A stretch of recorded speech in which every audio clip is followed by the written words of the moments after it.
All right. It's the sound of another Malarkey hour coming right at you. This is your host, Matt, and with me, as always, every week here, right on the dot, never late, my co-host, John. How's it going, sir? What's up? All right. I'm excited this week, John. This is a good week. Is it? This is a good week, and I think this week coming ahead, it's going to be another great week. I'm just positive. And that's because this week we are going to do a segment that I like to call all-time favorite movie. Mm-hmm. And since it's Christmas time, I figure this might not be yours, but it's definitely my favorite Christmas movie of all time. It's Matt's way of saying, I just do whatever I want. Don't give a fuck about what you want to talk about. I've told you know what, John is free to give out suggestions and in fact I even invite our friends to give us topics to suggest, but John never gives his topics. He lets me do the picking. So no, John, so this week we're gonna do this is my favorite Christmas movie of all time. I don't know if it's yours, but it's a little movie called Die Hard, starring Bruce Willis, directed by John McTiernan, and written by Steve E. D'Souza. And it is it's actually based on a novel. Did you know that? Actually, did know that. Do you know the name of the novel? No. It is a novel written by a gentleman named Roderick Thorpe. And it's actually a sequel to another novel he had written. But the novel that Die Hard is based on is a novel, 1979 novel called Nothing Lasts Forever. Right. And it was a sequel to The Detective. Okay. Did you know that they actually made the original novel, The Detective, into a movie? No. It was a movie starring Frank Sinatra. And after they made that movie, the author wrote a sequel to the novel to try to sell Frank Sinatra to make another movie. And actually, Frank Sinatra for a while was tied to this movie. He was going to play the same character because it's the same character a second time, but he was deemed too old. By the time the novel was about to be filmed, Frank Sinatra was just too old of a man to play this character. So they had... I just like the way you raise it. Too old of a man. It almost sounds like that's how the conversation went. It's like you want to do it, Frank? It's like, I'm too old of a man. He lived too many. He experienced too many years, John. Between. Shoot. Is that a better way to put it? He experienced too many years. All right. He was always gonna he was like, I want to have it my way. So by the time they were gonna make this movie, he was already in the 60s. It would be a little ridiculous to see Frank Sinatra run around a skyscraper barefooted, shooting German. Yippee-ki, what? Line. Yeah. So they ain't that a kick in the head. So they decided to turn to a young buck named Bruce Willis, a TV star, John, at that point. I was going to say, how famous was he back then? I don't even know. Bruce Willis was famous not for movies. This is actually his first big movie. Oh, was it Love? It was a show that was pretty popular at the time. It was called Moonlighting. That's what it was. With Sybil Shepherd. Yeah, that's what it was. I forgot. In fact... What the hell is Love Struck? Love Struck? I don't know. Okay. No, I know he was. That's weird that you forget he was a TV actor. Yeah, and a lot of them didn't want him to be the star because obviously he wasn't a proven track. He didn't have a proven track record in movies. Everybody saw him as a TV star. He had been in other movies, but none of them stuck. So this was his. If this movie didn't do well, his movie career was over. So luckily, it went on to be one of the biggest movies of all time. It actually grossed over $141 million back in 1988. Nice. This is when it was released. It's actually pretty good today. Yeah. And Unless you're a Marvel movie, then it's a disaster. Right? Can you imagine Marvel movie only making 141 million? Yeah. Yeah, they would go bankrupt, right? Dude, what do they cost? Like half a bill? To make? Yeah, like over 200 million probably. This movie actually only cost 28 million. Not bad, not bad. Yeah, yeah. So John, for people listening who've never watched this movie, and I don't know why you would be listening if you've never seen this movie. If you've never seen this movie, at this point, I want you to turn off this podcast, go on Amazon. You know, Matt's so good at marketing. Make sure you rent it. He's all like, turn off this podcast. No, you didn't. You let me finish. Turn off this podcast right now. Mm-hmm. Go to Redbox. Go on Amazon. Go on Netflix. I don't know if it's on Netflix. You're just gonna piss people off when they go down to the Redbox and it's not there.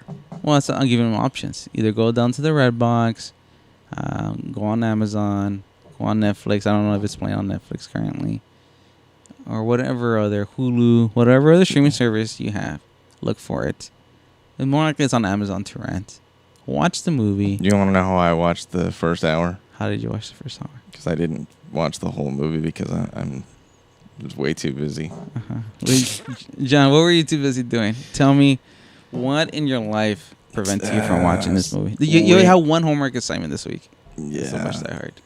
No, there was just way too many NFL games going on today. Okay. I had planned to watch it yesterday. So how do you watch the first hour? I wouldn't have watched it this way. Mm-hmm. 'Cause I have the movie either way, but it's funny. I watched it on what's the Robert Rodriguez network? El Rey. Yeah, but it's unedited. It's unedited, really? Yeah. Ah, that's cool. I kept hearing fuck. I was like, oh, yeah, we're good. Yeah. No commercials either. No commercials. Yeah. That's pretty cool. Yeah. Ah, okay. You have El Rey in your. Yeah, it's part of this company that we're paying too much for right now. So, go on to the El Rey network if you haven't and watch it. Mm-hmm. After you watch it, come back, turn on the podcast at this point in our conversation, and now you're caught up, and now you can enjoy our yippee-ki-yay, feather pluckers. Our conversation. Okay, so now that we caught up everybody, either you've already seen it before you turn on this podcast, or you've done what I told you to do about 2.5 minutes ago, and you're back. So now we can start, John. Yeah. I could probably start. Okay, so. You think they can watch it in 2.5 minutes? Yes. That takes skill. Yeah. So obviously this movie starts off on Christmas Eve, John, and NYPD Detective John McClane arrives in Los Angeles. Who plays by his rules. He plays by his rules. He's nobody else. You can call him a little bit of fish out of water, right? He's a because I really did watch that hour today. I did watch it attentively until I got distracted. It's a good beginning, right? With the NFL. It's a really good. And I could tell you one thing I noticed right away. What? This was so before 9/11. Yeah, it is funny like seeing old movies, right? And airports. How lax airport security is. Yeah, yeah. Oh my god! And he's just there with his gun, and the guy sees it. He's like, "Oh, don't worry, I'm a cop. I'm a cop." Just like, oh, okay, thank God. So John McClane, like John just said, he arrives on plane, fully clothed and armed. Until later, Fully that armed. dirty scene when he takes his shoes off. Yeah, for all you foot fetishes, fetish people. So he arrives with his shoes on, and actually, the reason he has his shoes off because in that on the plane, in that conversation, that guy tells him, the foot fetish guy, like, just take off your shoes, man. It's just like grab onto. Let me watch.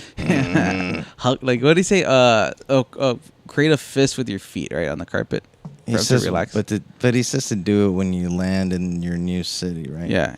Yeah. So John McClane takes the advice of this dirty foot fetish guy. Yeah. He had the face of a foot fetish guy, right?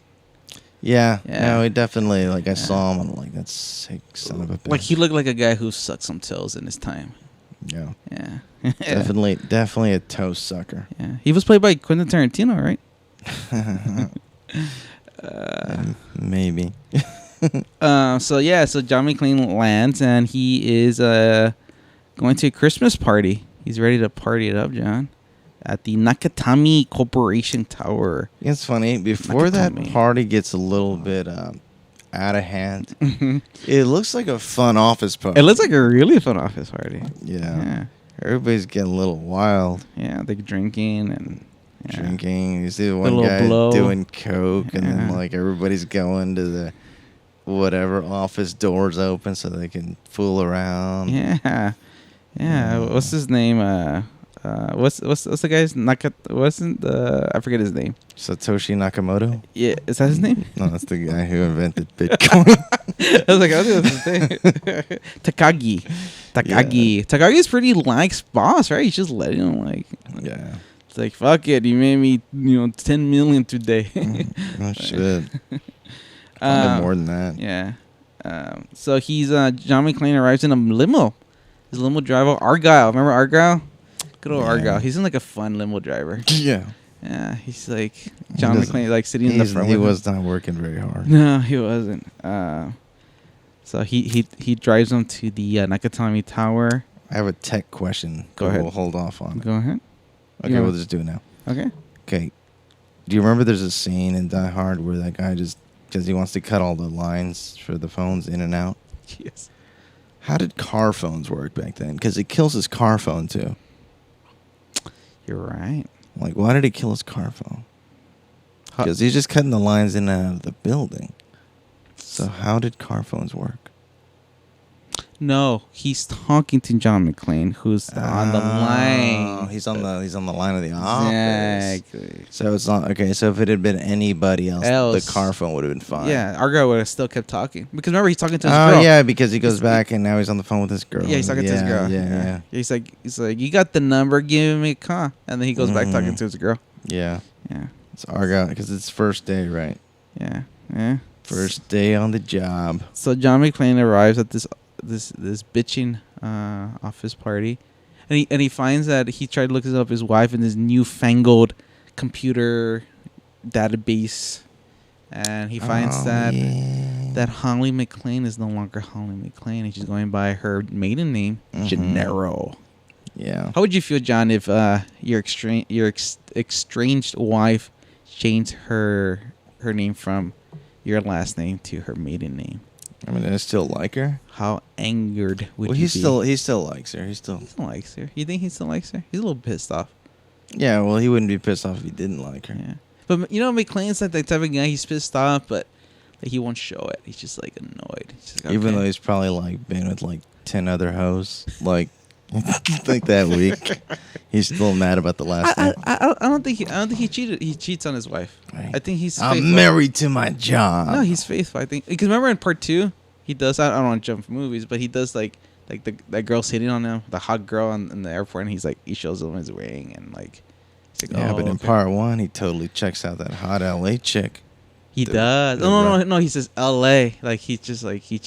I don't think he's checking her out. I think he's just like, California, man. He's kind of checking her out. He's just California, man. Only California.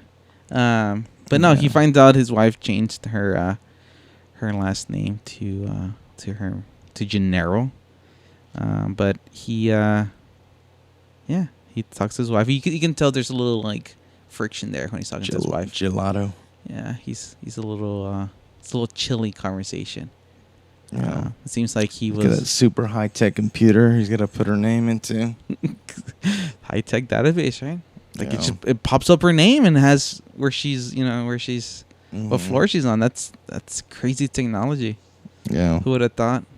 I just started laughing at the part with the limo driver. He's like, got everything in here. He's like, VCR, CD. He says CB. What is CB? CB radio. Oh, that's right. Okay, Yeah. CB. Yeah. Okay, I got it. Yeah. He says like a couple of things. Yeah. Laser disc. Nah, that was I didn't say it it. wasn't. Yeah, that's we weren't there yet. Nah, John, come on. Let's not get ridiculous here. Slinky. And of course, John, like you said, the party is going wild, and it gets even wilder when a bunch of German terrorists, it appears, crash the party. I mean, come on. What's a party? Crash the party. What's a party without a few German terrorists, right? I always invite German terrorists to my party. It's a way to get us on the radar. And the leader of that said group of German terrorists is a man by the name of Hans Gruber. One of the greatest, one of the greatest bad guy names in movie history, right? Hans Gruber. Gruber. Gruber. Such a great. I was played by Alan Rickman, one of the best villain performances in movie history. Yeah. Yeah. I liked him in Galaxy Quest. He was good in Galaxy Quest. Yeah. Very underrated movie. Yeah. Before this, Alan Rickman was known for his stage acting. He was obviously a classically trained English actor, and he decided. Did he die? Yeah, he's dead. He's been dead for a while. Mm. It's crazy how English guys always play the best bad guys. Why do you think that is? Why do they play the best villains? English guys. Is it because they're just classically trained actors? There's something about I think English actors, a lot of them, if you look back, they do plays. Mm-hmm. And I think there is something to doing plays That helps too. that helps, just fine tone, acting You think so? a little bit, Mm-hmm. especially the type of plays you do. Mm-hmm. It is weird that if you look at a lot of they all a lot of them in America they all start, most of them they just go straight into I'm moving to LA, mom. But I think they're they start in the theater. Mm-hmm. I really think the theater probably does make you a better actor, Because you're not a movie star, you're an actor. Well, you're But you could be both. But it sounds cliche, right? But you're practicing the fundamentals, right? In acting, when you're doing plays, you're not just going straight to to use a sports analogy. I mean, just be dunking. It's no, you're gonna be working on the boring fundamentals of what it entails to be a good actor. he was like the Tim Duncan of the movie. Exactly. Yeah. Great fundamentals, right? Yeah. Yeah.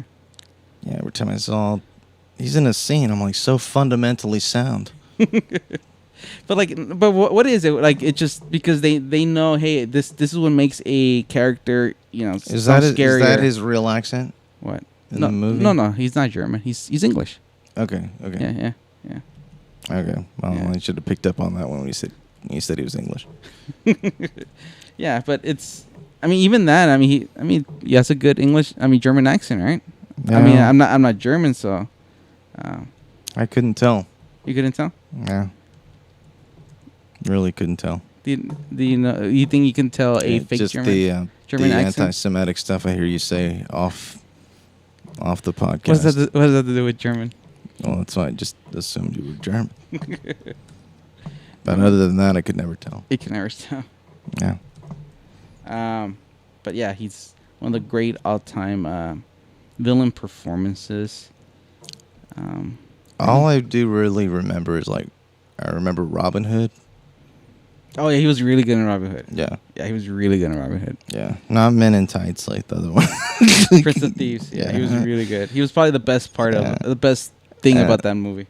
And then other than that, just the Galaxy Quest. I know he did a lot, but I'm just saying. He did the Harry Potter movies.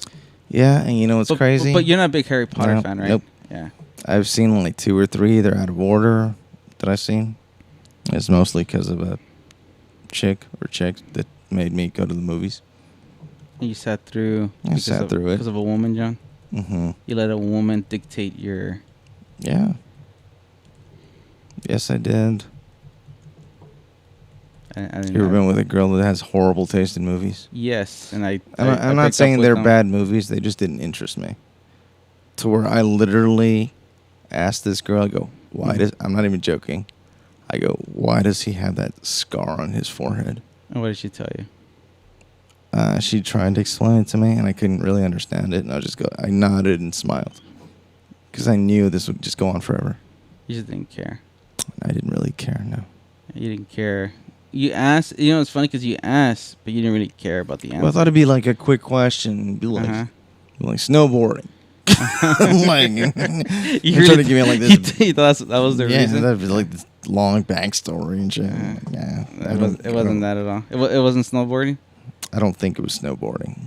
I think I'm not a big Harry Potter fan either, but I think it was. He lost a bet. He lost a bet. Yes. and Mhm. that was how he got around not paying, because he Not he lost paying a bet. taxes. He didn't pay for that bet. He bet the over, and the game went under. It's like, I bet they'll only make 4 of these movies. Yeah, and he was dead wrong, John. Mhm. Yeah, so that's where he went wrong, Yeah. and that's the story of how Harry Potter got his scar. And that's the end of our podcast. I hope everybody Right. I hope you learned guys something enjoyed new. it.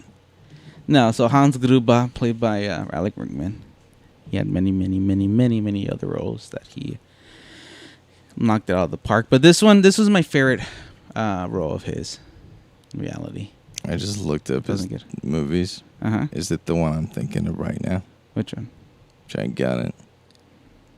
It's a movie called Blow Dry. Blow Dry. Yeah. Blow Dry. Okay. No, yeah. It's a movie called Blow Dry, and it looks like, yeah. So what was this again? I'm sorry. This movie. It's a movie called Blow Dry. In 2000, a small town hosts the British Hairdressing Championship, where a former 2-time winner, his son, his runaway wife, and his runaway wife's lady lover reside. That's it. That's it. What is this movie again? I'm sorry. It's called Blow Dry, like a blow dryer. No, but why did you thinking about it? I don't know. Just took a fucking chance. Oh, this is a movie that Alan Rickman was in. Yeah, he started in it. Okay, I'm sorry. Yeah, I was a little along with confused. Josh Hartnett. How can you go wrong? Exactly. Yeah. Jesus. No, so Hans Gruber, back to Die Hard, comes in and he demands that Takagi open up his bank vault. Do you think Takagi has the codes? I think Takagi doesn't. I don't think he does either. Yeah, I don't think he's bullshitting. Yeah. He's a business guy. Like, you think, how much was in there? 640 million in bearer bonds. 600 or so. Yeah. Yeah.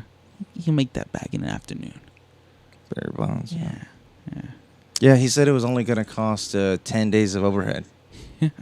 That makes you like, how much fucking money are they making? Exactly. He said it's only going to be a minor inconvenience. Yeah. 10 days. Yeah. So he would have given to him. Why wouldn't he? It's not a lot of money to him. Oh. These were berry bonds? Like Bearer berry, bond. like berries from like trees and shit? Yes, bearer bonds. Or was it one card that was so rare? One baseball card, Barry Bonds. Barry Bonds for 640 million. It was a misprinted card too. Do you remember what Barry Bonds were though? They don't use them as much anymore.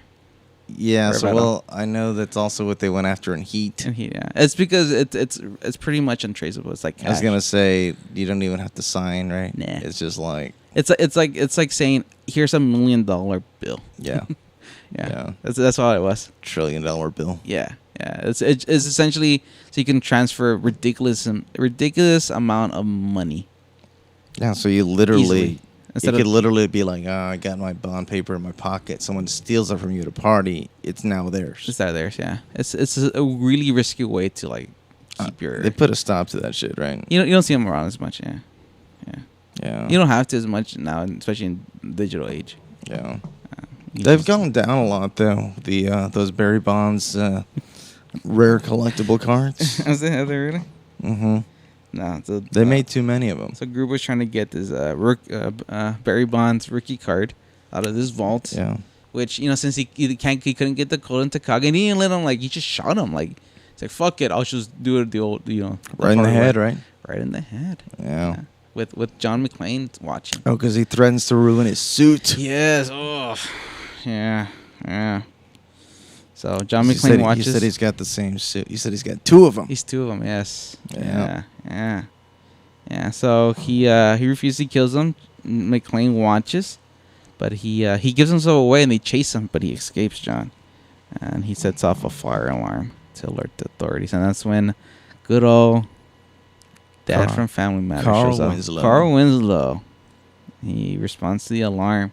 This was before Family Matters, right? This was, yeah. Hey, I was telling you this the other day. Guess how? I don't know if you remember. Guess how old the actor was in this movie when he started in this movie. Carl Winslow. Yes. 41. He was 32 years old. Oh shit. Actually, no, 33. I'm sorry. He was 33 years old. I mean, he looked good. Yeah, and this was right before he looked way older than that. Have you ever heard the internet? Like, have you ever read the internet theory that I've been feeling good this week about how I look for my age. Why? Why? Tell me why. Because I've had 3 people think I'm in my 20s. Mm-hmm. I've gotten 26. I've gotten 27. I've gotten 29. You know, it's good to know you're still volunteering at the Institute of the Blind, John. Yeah. That's nice. No, I don't skip a week. That's good. So who told you this? Like just random people? Uh-huh. But they don't. I don't think they don't give a fuck about hurting guys' feelings. Nah. I've been told I look younger. Like not like, hey, you look younger. They said you look 29. And they were like, please put the gun down. What do you want? What number do you want us to say? No, I've gotten younger. Yeah. Remember we both did that app that tells you how old you are? Yes. And the reason John's bringing it up because it made him look good. Go ahead. Yeah. I think you got like 104. Yes, I got 104. Yeah. Yes. I got 29. Yeah. That app's 100%. 100% accurate. Is that what it is? Yeah, I mean, it's No, farce. so Carl Winslow, he was 33 years old, the actor. He comes in and he doesn't see anything wrong. He's about to leave John, and then good old John McClane drops a body on his car.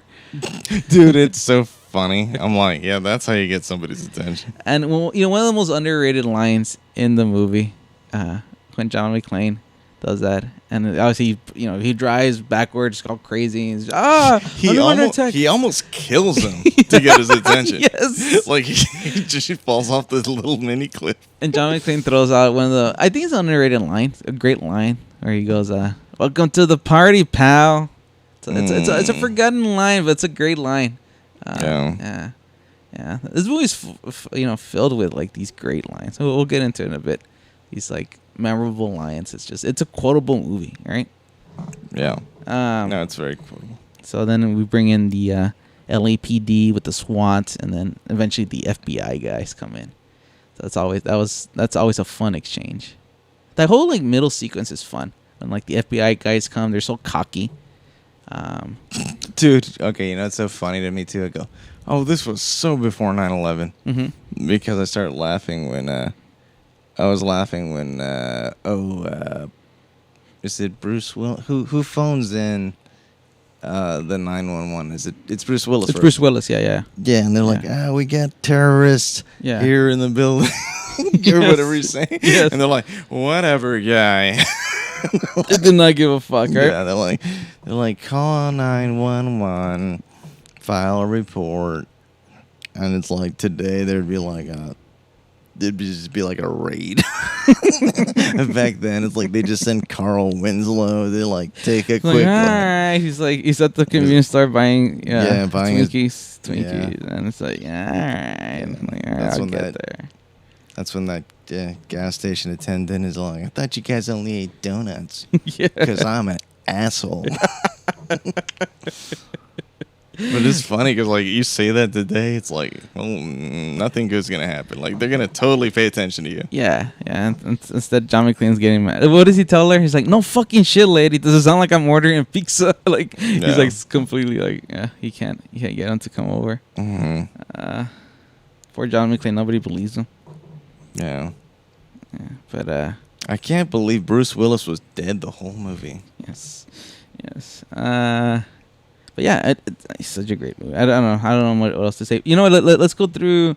You know, obviously everybody knows the story. You know, and then terrorists come and kills a bunch of them, and you know, pretty much the whole movie. It's crazy, right? That's how the whole movie is. And you know, the one thing that people forget before this movie, this Die Hard created a genre of action movies. After Die Hard, it's people started creating other Die Hard movies, and it'll be like, oh, this is Die Hard on a plane. This is Die Hard on a boat. Like, people didn't realize this was a new genre. Like, before Die Hard, there was no genre where one guy up against a group of and like bad guys, and he takes them all out by himself. Like, this genre had not been done before, and definitely introduced a a classic. Now it's considered a classic genre and within the or just a subgenre within the action genre category. But Yeah, no, I mean it's good shit. It holds up. let's go through some interesting facts, John, that you may or may have not known about Die Hard. We went over. Obviously, you knew about the book. Let's see. Oh, I don't know if you knew. You might have known this. You may or may not know this, and let's see if maybe our audience didn't know.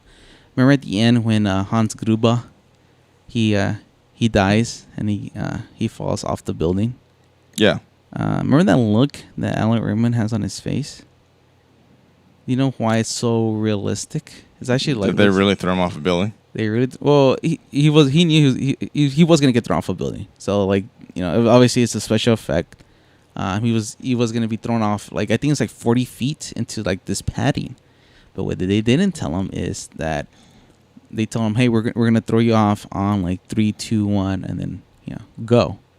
What they didn't tell him is they're gonna drop him on 3. So they're gonna do 3, 2, 1, and go. They dropped him on 3. And they let him go, and that look on his face is him, genuine reaction of horror as they let him go early, and like that's how they got that great reaction from Alan Rickman. I'm sure he was a little pissed, but did you great think, shot? Do you think he was like when you saw it? Because I saw it. I'm sure you saw it as a kid, right? Mm-hmm. Did you think he was gonna shoot?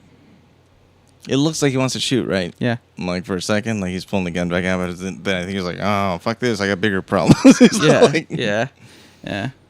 Not that he can do anything about it, but he does look like he's gonna shoot, right? Yeah. For a second. Yeah. I don't know. It would have been a lame ending though if he actually would have landed a shot. That would have been stupid. Mm. I don't know, stupid. It's just. Let's see. I like though when he does start the vendetta when he kills the first German guy. Yes, that was a good like one. he puts I have a machine gun now. Yeah. Ho ho ho. Just to add that. Yeah. John, do you know how much Bruce Willis was paid for this role? No. It was a $28 million movie. Do you know how much of that went into Bruce Willis's pocket? No idea. Try to guess. Just throw out a number. You want to know how much Bruce Willis actually got paid? Yeah, his salary. Try to guess. Okay, so we're talking about after his TV show. He was not a big star. He was not a big star. 10 million. That already seems too high. He got paid $5 million, which is a lot. Okay. For a guy who was not an action star, they paid him $10 million. That's just a lot. He's an unproven movie actor. Even back then, that was a lot for even an actor. No, actually, yeah. There's people. 10 million today for somebody who, like, even a leading role where you're not anybody. Mm-hmm. But I don't know. Again, I don't know that time period. I don't know. Was he like? He's not a guy that brings people to the movies. No, he wasn't. He'd never been in a movie. Yeah, I think what ended up happening is the producers. Is that his first movie?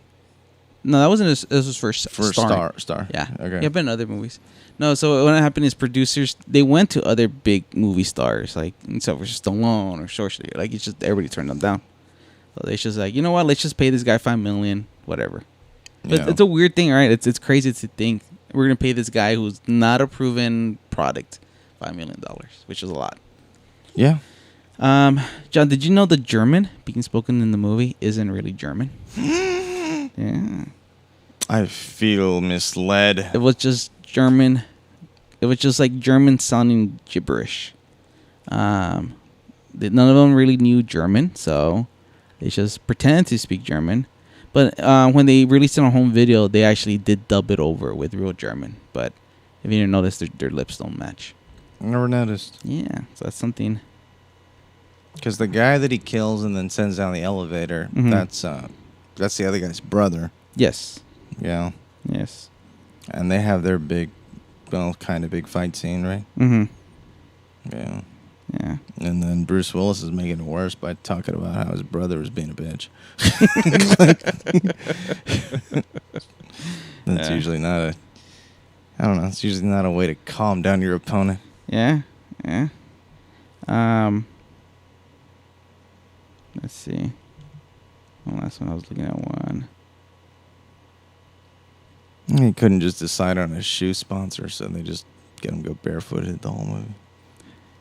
Yes, that's what it was. Actually, that was the decision. They couldn't find, like, you know, because they had to sponsor every part of the movie. Right. Like, Hollywood doesn't pay for anything. Right. Back when he still had hair. Yeah, he did have hair. Right? It's one of those last big roles where he still had hair. Other than that, like, he didn't really have hair. Like Hudson Hawk, he had hair. This one, yeah, he pulls off the ball head like really well. Yeah, and then eventually she's like, I'm just gonna... Oh no, you know what? The third movie, he still had hair. The third, Die Hard. So, He was already bald. Vengeance. Huh? Vengeance. Yeah, Die Hard with a Vengeance. He was already balding in that one. He was really balding in that one. Well, he's already balding in this one. But you know what? It seems like he's always had that hairline. He probably had that hairline like at 9. Yeah, maybe. Hey, McClane. I don't know if I mentioned this. This was Alan Rickman's feature film debut. Like I mentioned, he was a theatrical actor. So before that, So not even a small part? not even a small part. This is his first film. Nice. Knocked it out of the park, like a natural, right? Yeah. The director, John McTiernan, he turned on the movie. I mentioned it before we started recording. He said the original screenplay was a grim terrorist movie. And to plug something, I was telling you a little bit about this on Netflix. There's a really... I've been telling Matt to stop plugging things, like off the air. There's this great... this is actually a pretty great series. I know a proctologist that I want to get him in touch with. On Netflix. It deals with like favorite Did movies. I give you the number to the proctologist? Yes, you did. And I'm going to write it down right now. There's one. Wait, hold on, I'm writing. I'm not paying attention. Okay. So there's actually Matt, one. I'm writing. Okay, go ahead, write it. I don't want you. Do your bullshit this is writing. serious. Do your bullshit writing. This is serious. Yes, John's pretending to write. You know what's funny? John's pretending to write, even though nobody could see him. And now he's clicking his pen to try to make a point. But it made no sense for him to pretend to write. He could just say he's pretending to write. So John's going through this effort to like insult me in writing for no apparent reason. I had a reason. You saw it. And then John wonders why he doesn't get paid for this. Yeah. Still part of my court-ordered duty. Speaking of duty, Matt, call the proctologist. Yes. So to go back to my original, those aren't normal. Original conversation. No, this is a great Netflix series. I was telling you off the air, where they like talk about like old movies, and they actually talked about Die Hard, and the director John McTiernan did say that he found terrorists boring. Like it's just been done before, like in movies. So he said, this is a quote from him. He says, "Guys, there's no part of terrorism that's fun." That wasn't the sitting president. Yeah, he says, "Guys, there's no part of terrorism that's fun. Robbers are fun, bad guys. Let's make this a date movie." And that's the reason. You think it's a date movie? I mean, that's what the director's saying. I'm not saying that it is, but no, she's true. It is funny how they play with the terrorist thing. Like they pretend to be terrorists in the movie. They're really robbers, and it is true. It's more fun when somebody's robbing. Right. Because when it becomes terrorist, it becomes too serious, right? It's like then you gotta have a cause, and it's like, yeah, you get bogged down. You kind of have fun with terrorists, and I see his point. Like it becomes too serious of a subject, but yeah, robbers are much more fun. No, I get what he's saying. Mm-hmm. It's there really weren't a lot of not a lot of like domestic terrorist movies, right? No, yeah. Yeah, but they can't be fun. Like there's no like it's gonna be a fun movie about terrorists. Yeah. Yeah. I think the one of the early, not early, one of the ones I remember like before like 9/11 Mm-hmm. was like Air Force One. They really were terrorists. Mm-hmm. Remember? They're like trying to get like Yeah. they're trying to get like one guy out of prison. Yeah. Yeah. And the president just kicks everyone's ass. Yeah. Just lucky you guys elected Harrison Ford. Yeah. Yeah. Yeah. Yeah, here's a trivia question. Uh-huh. No, looking it up. I don't know the answer. Go ahead. Has Oh. Harrison Ford and Bruce Willis ever made a movie together? Harrison Ford and Bruce Willis ever made a movie together? No. Not that I can remember. I can't think of one. Yeah. I don't think so. We should look it up. And it makes sense because they're both movies. Like Bruce Willis, his movie career started as a movie star. I mean, we're talking about, except his a few movies in the '80s, he's pretty much a movie star his whole career. Expendables 3. Were they? Oh yeah, they were. Yeah. I forgot Harrison No, Ford. I didn't was in know that it. I one. looked it up. Yeah. Yeah, I forgot Harrison Ford was in that one. Yeah. You're right. Huh. Interesting. But it makes. I mean, Harrison Ford's been a movie star since the late '70s. Yeah, I mean, at that point, they're Yeah. getting together. Yeah. You know, whoever. Like, anybody want to be in it? Like, nah. It's like, How much? It's funny because he's not in it for that long, Harrison Ford, right? Or is he? I've never seen Expendables. I've never 3. seen it either. Like it has to be a small part. He probably got paid a good amount of money. It's like, you want $1 million? I heard the first one's Sure. not bad though. Expendables. I haven't seen any of them. Okay. Yeah, it's one of those like none of that. I don't. I love bad action movies, but Yeah. this is one of those I've never seen. All right, John. So let's end this segment with like I was mentioning earlier. One of the best things about this movie is how quotable it is. So let's go through some of our. What is your most favorite quote from this movie? Dude, I mean, it's so cliche. Dude, yeah, everybody says it. Say it.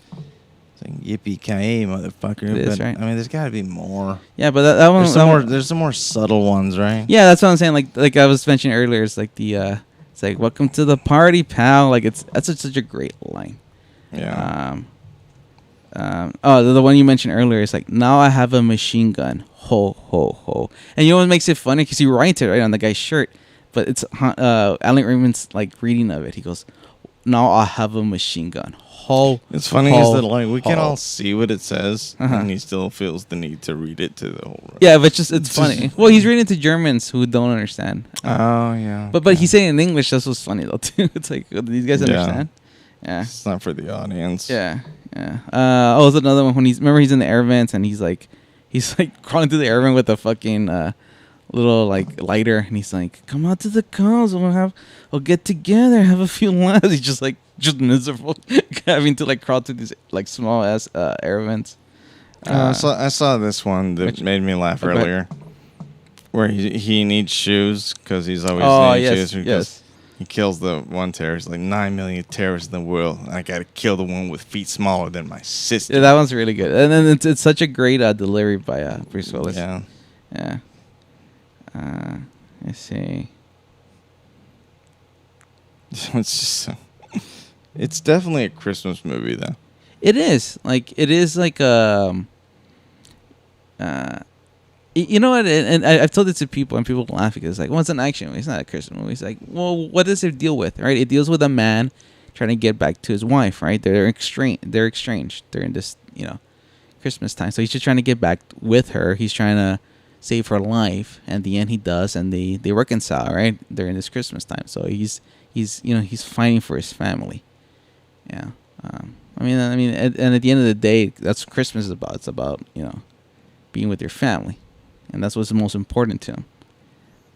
Yeah. And maybe you have this one. This one's pretty funny. It's like Hans Gruber's talking to him. It says he saw too many movies as a child. Uh-huh. And he's like, Hans goes, another orphan of a bankrupt culture who thinks he's John Wayne, Rambo, Marshall Dillon. Was always kind of partial to Roy Rogers, actually. Yeah. I really like those sequin shirts. Yeah. It's pretty funny. Yeah. Or you know what? It's funny. Anything that Alan Rickman says is hilarious in the movie. But when he says, "Well, what's it you said before? Yippee-ki-yay, motherfucker!" Like just the way he says, Motherfucker. "Motherfucker." Like, No. Or this great line. This is a great line when he's talking to. I think he's talking to Takagi. He's like, and when Alexander saw the breadth of his domain, he wept, for there were no more worlds to conquer. Benefits of a classical education. I don't know. Nice. I don't know why. It's just the way he said it. Or this one when he's talking. You know, his whole speech with Mr. Takagi is so fun. It's so funny to me. I don't know. Where he says, "Mr. Takagi, I could talk about industrialization and men's fashion all day.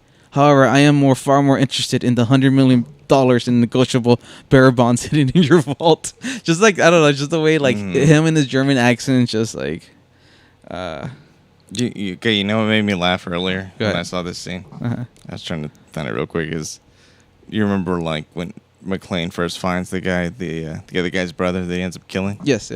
Yeah. Okay. He could easily just blow the guy's brains out. Yeah. Instead, it turns into like a big ass thing where McClane probably fucks up his back, Yeah. almost dies. Yeah. And it's the same result. The guy still dies anyway, right? Yeah. Yeah, but McClane takes up the gun. Bruce Willis, and he's like, holds it to his head. He goes, "Drop it, motherfucker." Or goes, "I'm sorry, drop it, dickhead. It's the police." Yeah. And he goes, "Oh, you're not going to hurt me." He goes, "Oh, yeah, why not?" He goes, "Because you're a policeman. There are rules for policemen." Yeah. He goes, "Yeah, that's what my captain keeps telling me." And then he still fucking does the whole fight and fucks up his back. And he's all fucking getting bashed in the head. Yeah. The guy still gets fucking chokeholded to death. Yeah. And I'm like, you should have just shot him, man. And that's how I know it was. Because today, yeah, the rules have changed a little bit for policemen. Not all of them. But in general, we see a little more of, less of the John McClanes. So here's another one. Remember Ellis, the great Ellis? Cocaine story Ellis. Yeah. I love this line for him. It's like, "Hey, babe, I'm negotiating $1 million deals for breakfast. I think I can handle this. You're trash." Just like this cockiness with it, yeah. You've never used that line? No, I never used that line. Jesus. Oh, this one was a funny. They have a lot of underrated lines, and it goes back just to reading, like the way they read it. Holly Gennaro tells Gruber, "After all this, you're just a common thief." And he's like, I'm an exceptional thief, Mrs. McClane." I don't know. It's just the way he's like. Like, yes, I am. Let's see, one last one. There's one that I was looking at. I didn't read the whole context of that call when he's on the dispatcher, but like her line that sets him off. She's like, "Attention, whoever you are, this channel is reserved for emergency calls only." Like, she's just like, he goes, "No fucking shit, lady. It doesn't sound like I'm ordering a pizza." It's like, I'm talking about terrorists. Like, she's like, "No, this is for emergency calls." That's sir." why I was laughing. Yeah, I'm like, yeah. dude, like today they'd be like, "Okay, we're totally taking you seriously because we have to." Yeah. Yeah. And they're like, "Hey, can you send that guy from Family Matters out to check shit out?" Yeah. Oh man. Die Hard, John. What is your favorite thing? Like, before we go, lasting impression on Die Hard. Why do you like it? Why? Because you obviously watched it many times. Because it is a Christmas movie. Mm-hmm. It's just not your traditional Christmas movie. Yeah. Yeah. And you know what? It's funny because okay, I'm going to say this, and I don't want to sound sexist, but I am. Go ahead. Even girls like this movie, Yeah. but they don't think of it as a Christmas movie. They don't. But most guys like this movie. Yes. And I think just to say that it's a Christmas movie, we're going to say it's a Christmas movie. It's not Jingle All the Way. It's not a Christmas Vacation. Mm-hmm.